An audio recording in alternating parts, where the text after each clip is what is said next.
Hello everyone, welcome back on our channel code with Vinita. तो आज के इस वीडियो में हम डिस्कस करेंगे कैश मेमोरी के बारे में कि कैश मेमोरी क्या होती है, इसकी एप्लीकेशन क्या होते हैं, कितने इसके लेवल्स होते हैं, इसके एडवांटेज डिसएडवांटेज क्या होते हैं एंड हाउ इट्स वर्क्स। ठीक है, तो किस तरीके से काम करते हैं वो सब कुछ एवरीथिंग कैश मेमोरी के बारे में आज के इस वीडियो में हम जानेंगे। तो चलिए इस वीडियो की हम शुरुआत करते हैं। तो कैश मेमोरी होती क्या है? देखो, इससे पहले मैंने एक पार्ट अपलोड किया था मेमोरी के ऊपर, जिसमें मैंने आपको प्राइमरी, सेकेंडरी एंड कैश का जो बेसिक पार्ट है वो मैंने आपको बताया था, और साथ ही बताया था कि मेमोरी जो आपके कंप्यूटर के अंदर किस तरीके से काम करती है। बेस्ड ऑन स्पीड भी मैंने बताया था, उसकी परफॉर्मेंस के अकॉर्डिंग भी मैंने आपको बताया था। अब हम सेपरेटली जानते हैं कि कैश मेमोरी क्या होती है। देखो, जो कैश मेमोरी की स्पीड होती है ना, वो उसकी हाई स्पीड मेमोरी होती है, लेकिन साइज में क्या होता है, ये स्मॉल होता है। ये आपकी कुछ एमबीज में होती है। ठीक है, जैसे रजिस्टर आपके केबी में होते हैं, कैश मेमोरी आपकी एमबी में होती है। ठीक है, और उसके बाद आते हैं यहाँ पे क्या, जैसे प्राइमरी मेमोरी है वो आपकी कुछ जीबीज में होते हैं। तो इस तरीके से जो कैश मेमोरी है, आपको याद रखना है, साइज में छोटी होती है और स्पीड में फास्ट होती है, फास्टर देन मेन मेमोरी। अगर हम इसको कंपेयर करें कैश मेमोरी को, तो ये मेन मेमोरी यानी कि जो आपका रैम रोम, जो आपके प्राइमरी मेमोरी है, उससे फास्ट होती है। और सीपीयू क्या कर सकता है, इजीली इसको एक्सेस कर सकता है, बहुत ही क्विकली जो है प्राइमरी से मेमोरी से भी क्विकली जो है इसमें क्या करता है, डेटा को एक्सेस कर सकता है। और एक इसको यूज किया जाता है सिंक्रोनाइज करने के लिए हाई स्पीड ऑफ सीपीयू। देखो, एक बात देखो आप, ये आपका जैसे सीपीयू है, मैं यहाँ पे सीपीयू बना देती हूँ, सीपीयू है आपका। उसके बाद ये आपकी कैश मैंने बना दी, और उसके बाद मैं यहाँ पे आपकी प्राइमरी बना देती हूँ। देखो, सीपीयू को क्या चाहिए, डेटा चाहिए, और उसके बाद मैं यहाँ पे बना देती हूँ सेकेंडरी। अभी अभी मैंने अपना सिस्टम ऑन किया है, ठीक है, फॉर एग्जांपल मैं बता रही हूँ। तो सीपीयू क्या चाहिए, डेटा चाहिए। तो अभी अभी सिस्टम ऑन किया, तो अभी कोई भी डेटा आपको ऐसे टेम्पररी होल्ड करके डेटा किसी भी मेमोरी में नहीं मिलेगा। तो डायरेक्ट सीपीयू किससे लेगा, डायरेक्ट लेगा आपका सेकेंडरी मेमोरी से। ओके, और जैसे ही हम बार बार रिसेंटली जो फाइल्स को यूज करते हैं, कोई भी एप्लीकेशन फाइल्स जो भी हम यूज करते हैं, तो टेम्पररी डेटा आपका होल्ड हो जाता है आपका प्राइमरी मेमोरी में, यानी कि रैम क्या करता है, टेम्पररी डेटा को क्या करता है, होल्ड करके रखता है। लेकिन जैसे ही अगर हम स्विच ऑफ कर देते हैं, लाइट चली जाती है, ठीक है, क्योंकि नॉन वोलेटाइल मेमोरी होती है, तो इससे डेटा लॉस्ट हो जाता है प्राइमरी मेमोरी से। लेकिन जो प्राइमरी मेमोरी और सीपीयू है, इन दोनों की जो स्पीड है वो मैच नहीं करती है। सीपीयू बहुत ही फास्टली वर्क करता है, और प्राइमरी मेमोरी की जो स्पीड है वो स्लो होती है। तो इन दोनों के बीच में स्पीड को मैच करने के लिए एक बफर हम यूज करते हैं, उसे कैश मेमोरी कहते हैं। कैश मेमोरी क्या करेगा, जो बार बार हम फाइल्स को यूज कर रहे हैं ना, वो क्या करेगा, अपने पास होल्ड करके रख लेगा। ठीक है, उन फाइल्स को अपने पास होल्ड करके रख लेगा। जैसे सीपीयू कहेगा मुझे फाइल्स चाहिए, वो तुरंत उसी स्पीड को मैच करते उसको तुरंत प्रोवाइड करवा देगा।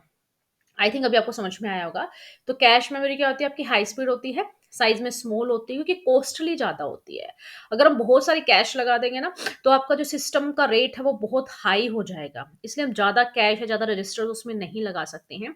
इसलिए कंप्यूटर के अंदर हम लोग register, cash, primary and permanently data store करने के लिए सेकेंडरी, हर तरह की मेमोरी को हम क्या करते हैं, यूज करते हैं।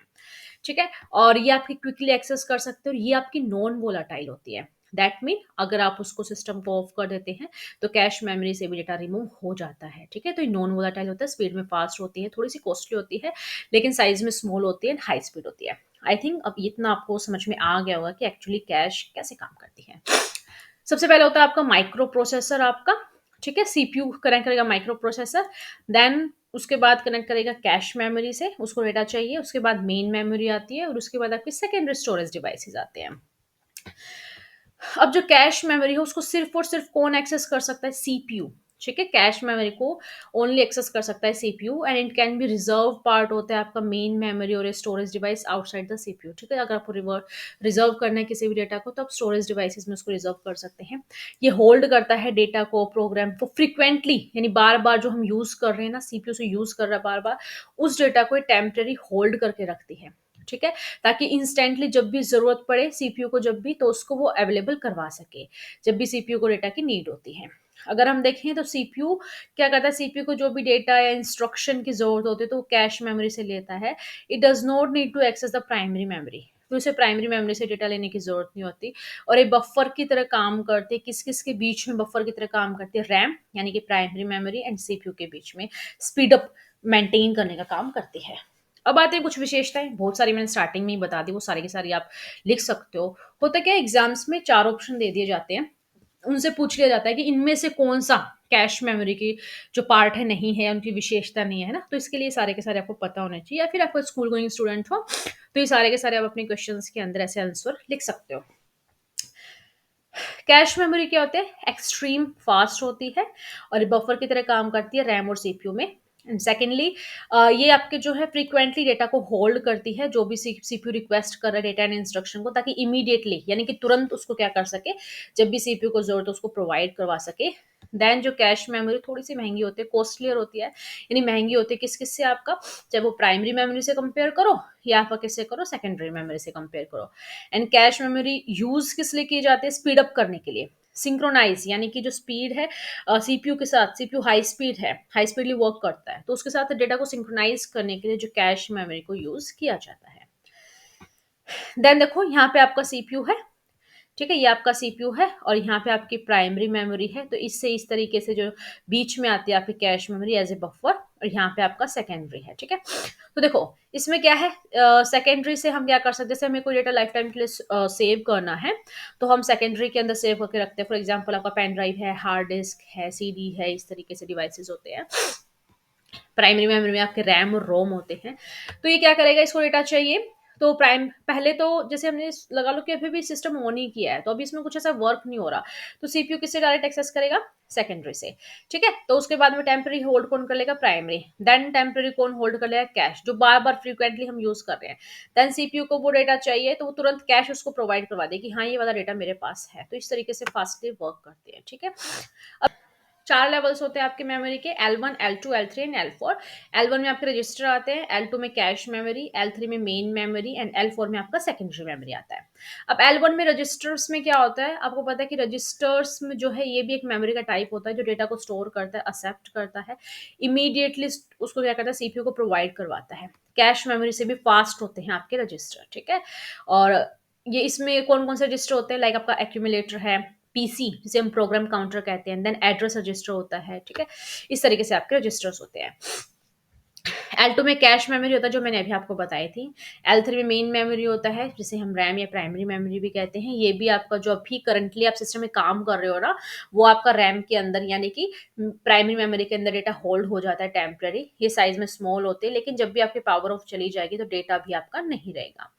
L4 होता है लास्ट लेवल, जो सेकेंडरी मेमोरी का होता है। ये आपका एक्सटर्नल मेमोरी होता है, ठीक है। ये फास्ट नहीं होता है, कॉस्टली भी नहीं होता है, बट ये परमानेंटली जो है डेटा को स्टोर करने के लिए काम आता है। अब बात आती है कैश परफॉर्मेंस की, ठीक है। तो कैश परफॉर्मेंस दो होती हैं, एक कैश हिट होता है, एक कैश मिस होता है। सिंपली मैं आपको बताती हूँ, इन सबको देख के घबराओ मत, ठीक है। सिंपल देखो, कैश हिट, हिट का मतलब क्या होता है, जो चीज हमें चाहिए वो तुरंत मिल गई, ठीक है। और कैश मिस, मिस का मतलब क्या होता है, मुझे वो चाहिए थी बट वो मुझसे मिस हो गई, वो अभी उसके पास अवेलेबल नहीं है, ठीक है। सिंपल इतना सा मतलब है। अब कैश में कैसे काम करता है वो देखो। जब भी प्रोसेसर को नीड होती है, क्या करना, कोई भी डेटा उसको रीड करना है, राइट करना है, ठीक है, मेमोरी किसी भी लोकेशन में, तो फर्स्टली वो किसके पास जाएगा, कैश के पास, कि भाई तुम्हारे पास वो जो मुझे चाहिए वो तुम्हारे पास है क्या, क्योंकि मुझे उसमें कुछ ना कुछ चेंजेस करने हैं। तो वो देखेगा, अगर वो कैश के अंदर वो डेटा मिल जाता है, दैट मीन उसको ज्यादा ट्रेवल नहीं करना पड़ा, उसे ना तो प्राइमरी मेमोरी में जाके देखना पड़ा, ना सेकेंडरी में जाके देखना पड़ा, उससे जो चाहिए था उसे वो कैश के अंदर ही मिल गया, तो हिट हो गया ना ये। तो if the processor find the memory location is in the cash, जो मेमोरी लोकेशन उसे चाहिए अगर वो कैश में मिल जाती है, दैट मीन कैश हिट अकर, ठीक है। तो वहां से वो डेटा को रीड कर लेगा और इजिली उसका टाइम बच जाएगा, उसको सेव कर लेगा। अगर प्रोसेसर को जो चाहिए वो उसको मेमोरी लोकेशन में नहीं मिल रहा है, that mean cache miss. Cache miss का मतलब होता है the cash allocate new entry, उसे दोबारा से नई एंट्री करनी पड़ेगी और डेटा को कॉपी करके लाना पड़ेगा मेन मेमोरी से, ठीक है। आई थिंक समझ में आ गया होगा कैश मिस एंड हिट क्या होता है, बहुत ईजी वे मैंने आपको समझाया है।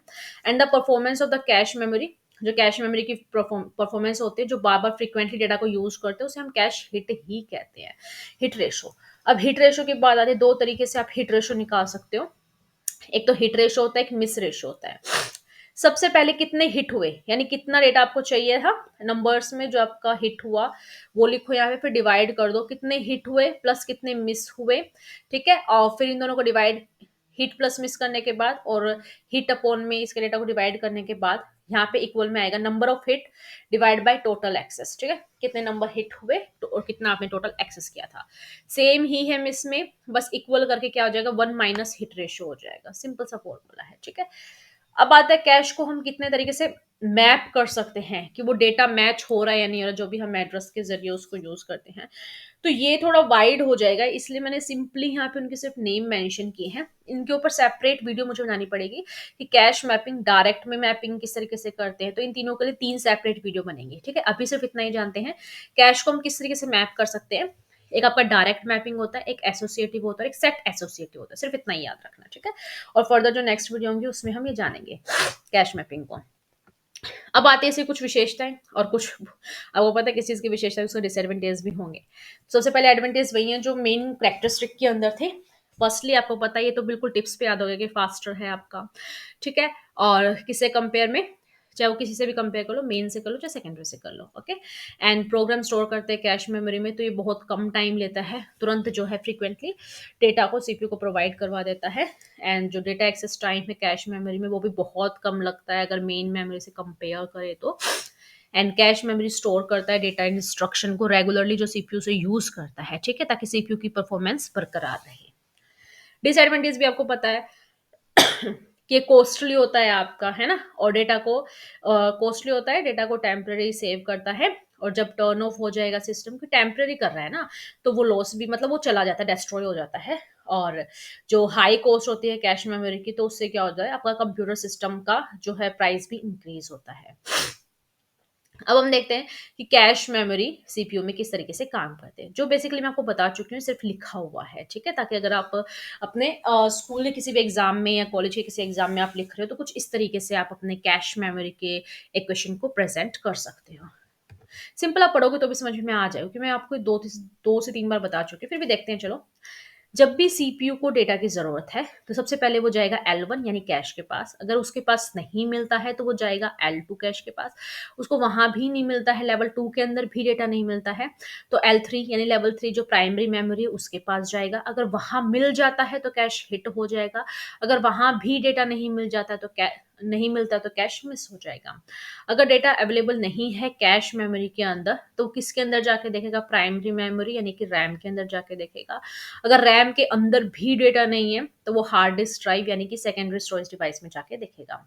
अगर कंप्यूटर्स को हम फर्स्ट टाइम स्टार्ट करते हैं, तो जो भी एप्लीकेशन आप उसमें फर्स्ट टाइम यूज करते हैं, तो डेटा जो है अवेलेबल उस टाइम उसमें आपको कुछ भी कैश में, रैम में कुछ भी नहीं मिलेगा, क्योंकि अभी अभी तो आपने सिस्टम स्टार्ट किया ना, काम करना शुरू किया, अभी आपने कौन सा बहुत सारा डेटा बार बार यूज किया है ना, तो अभी कुछ नहीं मिलेगा आपको। लेकिन सीपीयू जैसे ही फर्स्ट टाइम तो उसको डायरेक्टली हार्ड डिस्क से उसको डेटा को एक्सेस करना पड़ेगा, लेकिन जैसे बार बार उसको यूज करेगा तो वहां पे उसका जो है टेम्पररी डेटा स्टोर कर लेगा मेन मेमोरी एंड कैश, और फिर वहां से उसको डेटा मिल जाएगा। सिंपल, इतना ईजी था। तो वीडियो कैसी लगी प्लीज़ आप मुझे कमेंट करके ज़रूर बताइएगा। इससे पहले मैंने मेमोरी का जो पार्ट है वो अपलोड किया था, प्लीज़ आप उसको ज़रूर देखिएगा। उसका जो लिंक है डिस्क्रिप्शन बॉक्स में मेंशन कर दूंगी। वैसे ही मैंने बेसिक कंप्यूटर की सीरीज स्टार्ट की है, उसकी प्लेलिस्ट भी मेंशन कर दूंगी। उसमें मैंने बहुत सारे अमेजिंग वीडियोज़ बनाए हैं, ताकि आपका जो बेसिक कंप्यूटर है वो ईजिली आप उसको समझ सको और ईजिली एक्सेस आप कर सकते हो। और हर जगह ये काम आता है, चाहे कोई कंप्यूटर एग्जाम हो, स्कूल्स में, कॉलेज में, जहाँ भी कंप्यूटर आता है ना, हर जगह ये बेसिक पार्ट आता ही आता है, ठीक है। तो चलिए मिलते हैं हम नेक्स्ट वीडियो में, तब तक के लिए नमस्कार।